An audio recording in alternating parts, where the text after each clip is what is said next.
Cyrielle Sarah Cohen. Bonjour à toutes et à tous et bienvenue sur Radio J. Merci d'être avec nous jusqu'à 16h30 pour une nouvelle émission et pardon pour ce retard. Une émission avec mon invité qui n'est autre qu'un des plus grands aventuriers français. Après plus de 40 années d'aventure et des milliers de kilomètres parcourus à travers le monde, plus d'une quarantaine de livres, une vingtaine de films dans le Grand Nord à l'état naturel proche des animaux, comme les films Lou, Belle et Sébastien ou encore Donne-moi des ailes, et bien Nicolas Vanier nous propose aujourd'hui son dernier film d'un autre genre, où les bêtes ne sont plus en tête d'affiche, mais où les animaux que nous sommes et l'amitié se racontent autour de son film Champagne qui sort en salle demain. L'occasion d'aller voir ce qui se passe du côté de Nicolas Vanier, aujourd'hui en direct sur notre Facebook Live, radioj.fr et sur Radio J. Radio J. 15h, 16h30, Cyrielle Sarah Cohen. Bonjour Nicolas Vanier. Bonjour et désolé pour ce cafouillage, mais je suis content qu'on puisse se parler tout de même. C'est une journée un petit peu spéciale puisqu'on est à 24 heures de la sortie du film et voilà, il y a eu un petit cafouillage de messages, mais je suis là. Écoutez, je le comprends parfaitement, ce sont des choses qui arrivent dans la vie parfois et je suis ravie donc de vous avoir en direct avec nous, Nicolas Vanier en visio aujourd'hui. Merci d'abord d'avoir accepté cette invitation pour parler de votre actualité, mais aussi un petit peu de vous, puisque on va prendre le temps quand même de se parler. Mais d'abord, un mot bref sur ce nouveau film Champagne, loin de grands espaces où les humains sont les héros de votre film. C'est un petit changement de cap ou pas ?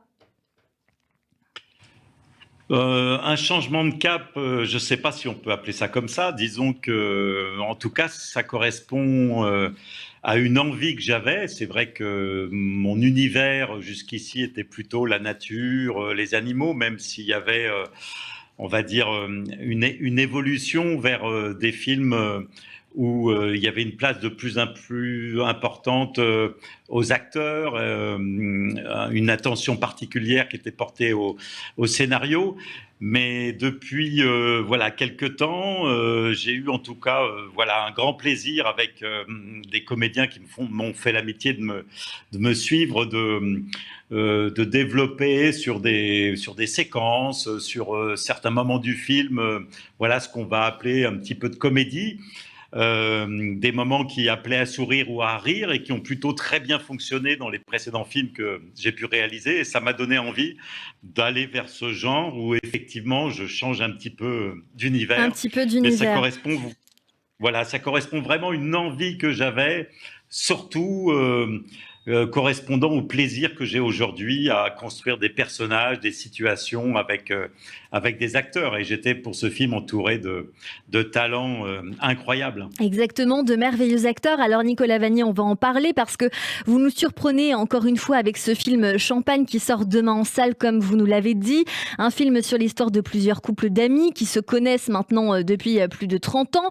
Leur mariage et leurs enfants n'ont pas réussi à les éloigner. Et justement, eh bien, dans ce film, ce week-end-là, la bande de cinquantenaires se retrouve en Champagne pour l'enterrement de vie de garçon de Patrick.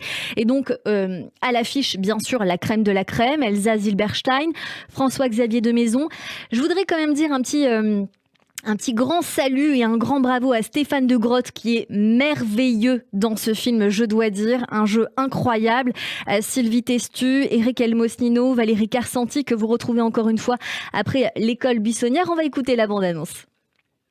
Ah ben les v'là. Oh là là. Oh. Ah voilà. Oh là là. Ah ma bichon. Ça va Mais moquez les gars. Non, c'est ma chambre. Le marrant, il n'y a pas de bulle. Bah non, il n'y a pas de bulle par ego, c'est un vrai clair. L'assemblage, c'est un peu comme un parfum. Faut qu'il y ait une émotion et beaucoup d'amour. Tiens, merci. J'ai arrêté de fumer. J'ai arrêté depuis 6 mois et je me suis jamais senti aussi bien. Depuis t'es cri-cri. Pourquoi tu fais comme ça quand tu dis cri-cri je file à la gare. Pourquoi il va à la gare? Et bien ça, c'est cri-cri. Ah ouais, d'accord. La meuf, tu les mets en blonde, c'est Barbie. Il y a la moitié en plastique, hein, ça se voit direct. C'est ça, ouais. C'est très dur d'arriver dans un clan. Vous êtes tellement soudés. Alors voilà, on l'entend, on est un petit peu dans la veine des petits mouchoirs de Guillaume Canet ou encore de Barbecue et Plancha d'Éric Lavenne, où l'amitié et l'art de la table sont à l'honneur pour se retrouver. C'est étonnant quand même de vous retrouver dans ce genre, Nicolas Vanier, mais j'ai envie de vous demander, on vous a vu dans beaucoup de films, Belle et Sébastien, où vous êtes à la réalisation, le film Loup, d'autres films également qui ont retracé votre vie, où la nature, vous le dites, est le conducteur de votre vie. On l'a vu aussi avec ce film L'Enfant des Neiges, qui est un film un petit peu documentaire. J'ai envie de vous demander, qu'y a-t-il de vous dans cette œuvre ? Ce qu'il y a de moi, c'est d'abord une passion que j'ai pour l'amitié. Et il y a dans ce film de ma bande de copains, dont je me suis d'ailleurs beaucoup inspiré parce que par chance, nous nous sommes retrouvés avec 12 de mes meilleurs amis en quelque sorte enfermés pendant 5 semaines pour construire une maison ensemble. Et ça correspondait à l'époque où justement j'étais en train d'adapter donc ce scénario, de préparer ce film, et je me suis beaucoup nourri de cette expérience. Et d'ailleurs, certains de mes amis m'ont dit me voir assez souvent en retrait. J'étais pas en retrait, mais j'étais justement en observation de mes amis, voir comment voilà, ils évoluaient, comment ils s'embrassaient, s'engueulaient, se parlaient, se déplaçaient. Et je me suis nourri un petit peu de cette expérience pour, en quelque sorte, fabriquer ce film qui parle de quelque chose, encore une fois, que je trouve aussi magnifique que des loups ou que la nature, cette chose qui est l'amitié. Exactement, et on voit que dans ce film, il y a des messages, l'amitié est mise à rude épreuve, on parle donc de cette amitié entre humains, cette fois, même si il reste une colombe en fil rouge, c'était pour quoi faire ? Pour appeler la sagesse ? Vous parlez de la colombe ? Oui.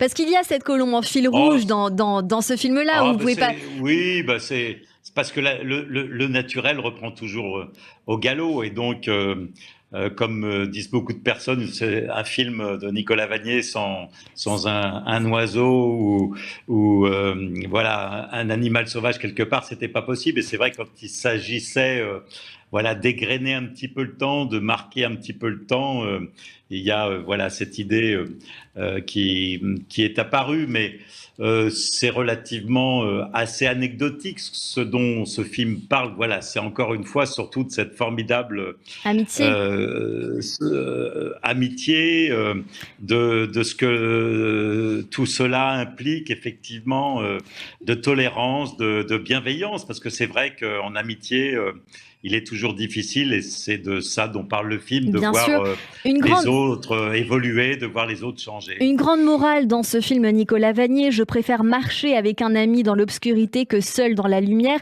Est-ce que c'est votre état d'esprit, pour vous qui avez été si longtemps sur les routes, comme on dit, ou plutôt dans la grande nature, seul, même si vous étiez avec des animaux?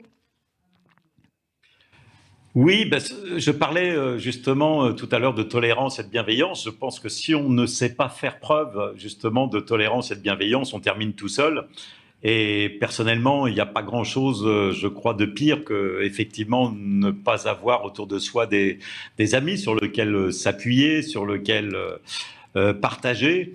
Et c'est assez amusant d'ailleurs à l'épreuve de ce film de regarder ses amis comme je l'ai fait, et de se rendre compte que certains de ses amis, si on les rencontrait aujourd'hui, ne deviendraient pas définitivement des amis. Mais ils le sont parce qu'ils l'ont toujours été, parce qu'ils les resteront, parce qu'ils font partie de votre identité, de votre passé. Et donc, on a envie voilà, qu'ils vous accompagnent jusqu'au bout de ce chemin formidable que l'on a fait ensemble.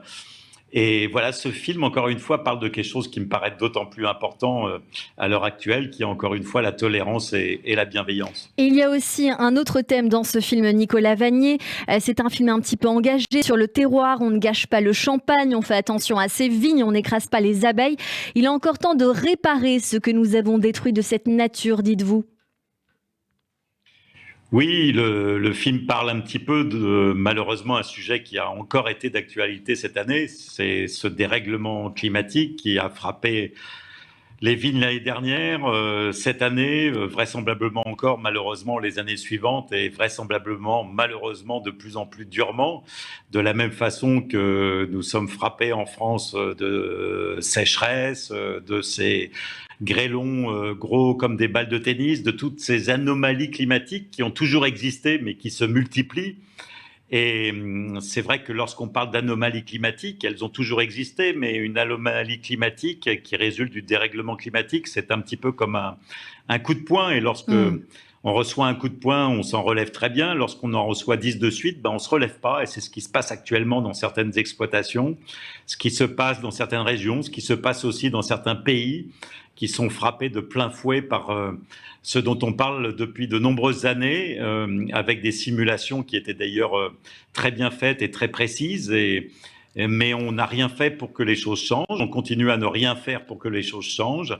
Et j'avais donc effectivement parlé de ce sujet qui, encore une fois, est terriblement d'actualité dans les vignobles français qui doivent faire face maintenant et chaque année à ces drames que sont des gelées précoces, très dures, de plus en plus dures, à ces matraquages des vignes par la grêle, par ces périodes de sécheresse qui sont de plus en plus grandes, par ces périodes de pluie qui sont de plus en plus...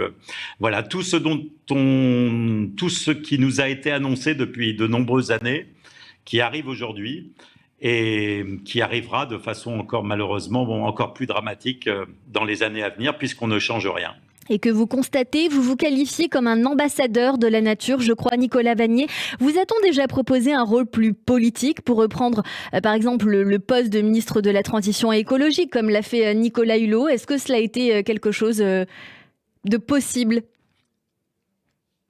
Écoutez, la question s'est posée voilà, une ou deux fois. Je me suis engagé dans un précédent gouvernement pour mener cette formidable expérience qui a été le Grenelle de l'environnement dans les écoles, où on a fait participer des millions d'élèves avec leurs professeurs pour voir comment baisser l'empreinte écologique de leur classe, de leur école, voire de leur village. Et ça a été une expérience passionnante. Maintenant, il est vrai que malheureusement, l'épisode raté de Nicolas Hulot donne à réfléchir, puisqu'on se rend compte effectivement que un ministre de l'écologie, et ils ont été nombreux à se succéder, je les ai tous connus, je les ai tous côtoyés, nombreux sont devenus des amis, sont des personnes qui parfois avaient des convictions et des envies très fortes, c'était le cas de Nicolas Hulot, mais se heurtaient à ce qu'on appelle Bercy, au ministère qui, malgré le fait que vous ayez des bonnes idées, vous disent non, cette idée-là ne va pas être possible parce qu'elle va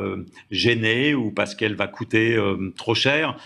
On est donc dans une problématique qui est que malgré la meilleure volonté du monde, un ministre, même ministre d'État comme Nicolas Hulot, on se rend compte et on s'est rendu compte qu'il n'a pas le pouvoir de changer les choses. Donc, tant que les choses ne changeront pas, n'évolueront pas, et tout ça est malheureusement très difficile, je ne vois pas bien comment une intervention de ma part ou de qui que ce soit puisse être utile. L'utilité, c'est de faire changer les esprits en priorité. On va continuer à parler avec vous et de vous dans cette émission. Nicolas Vanier, vous restez avec nous, réalisateur du film Champagne en salle demain, un film sur l'amitié qu'il faut s'empresser d'aller voir. Mais tout de suite, le rappel des titres, restez avec nous sur Radio J.